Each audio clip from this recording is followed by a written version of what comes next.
Hi guys, welcome back to the news. The US judge who ordered Chicago University to release Tinubu's academic records did what the Nigerian judiciary failed to do in 23 years, says Atiku's aide. Let's find out more as we hit the news, but if you're joining us for the first time, you're very much welcome. I sincerely appreciate your presence. Kindly subscribe and please don't forget to give us a thumbs up. Thank you. Guys, the former Vice President Atiku Abubakar's Special Assistant on Public Communications, Mr. Frank Shaib, says that the independence of the judiciary in the United States of America led to President Bola Tinubu's defeat at the Northern District of Illinois Court. Shaib said this while reacting to the order by Justice Nancy Maldonado for the Chicago State University to release all of Tinubu's academic records to Atiku. He said Tinubu had continued to evade justice since 1999, when the legendary human rights lawyer Gawani San first blew the lead on his certificate scam. And Atiku's aide said further that rather than deliver justice on the merits of the case, the judges had continued to give Tinubu victory based on technicalities, a development which led to over 20 dubious victories. Shaib said it was unfortunate that the Nigerian judiciary have failed to live up to the expectations as the last hope of the common man. He said Justice Maldonado, who has spent less than 1 year on the bench who sat on this case for barely 1 month, has been able to do what the Nigerian judiciary could not do for 23 years.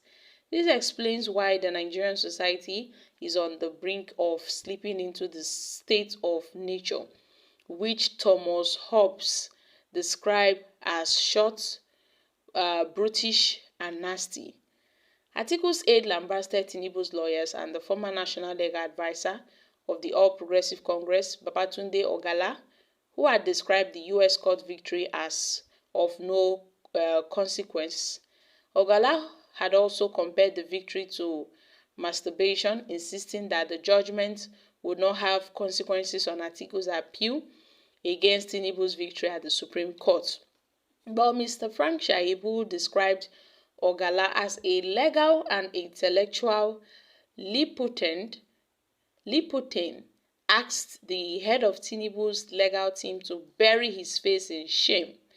He said, "Ordinarily, we would not have responded to the words of this man, but who has never won any landmark case in court, and whose growth in the legal field is tied to the apron strings of a Chicago bagman.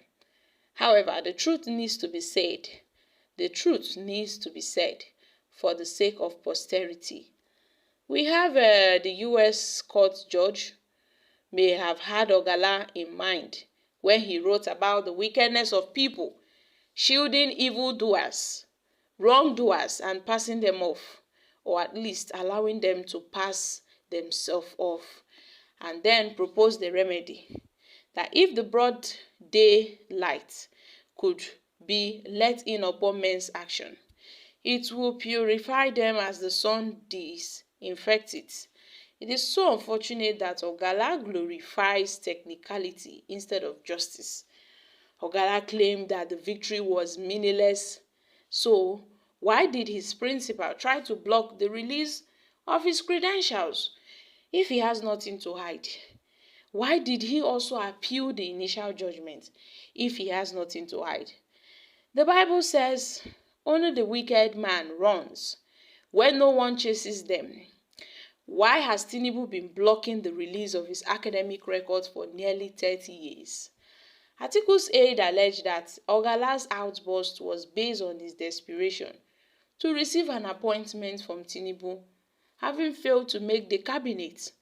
Ogala was just lobbying to be the Attorney General. He believed it was his birthright after defending Tinubu in court on several occasions.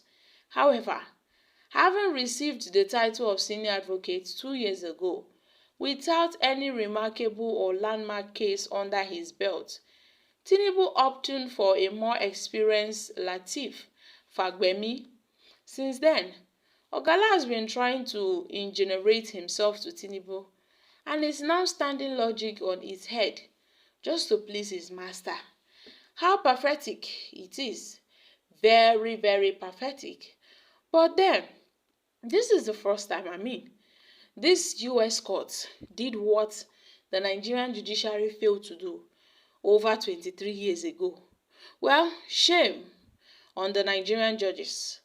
God will continue to bless America and our judge, most especially Nancy Maldonado. Very true. It's about the judiciary because they are compromised. I think as such, they would have been held against their dirty secrets. The judiciary should be investigated. The failure of the Nigerian judicial system is our collective responsibility, from the military to the PDP government to the APC.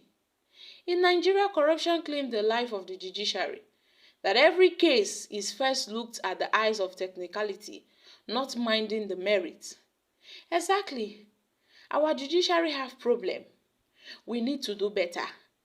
We need better qualifications for our judicial personnel.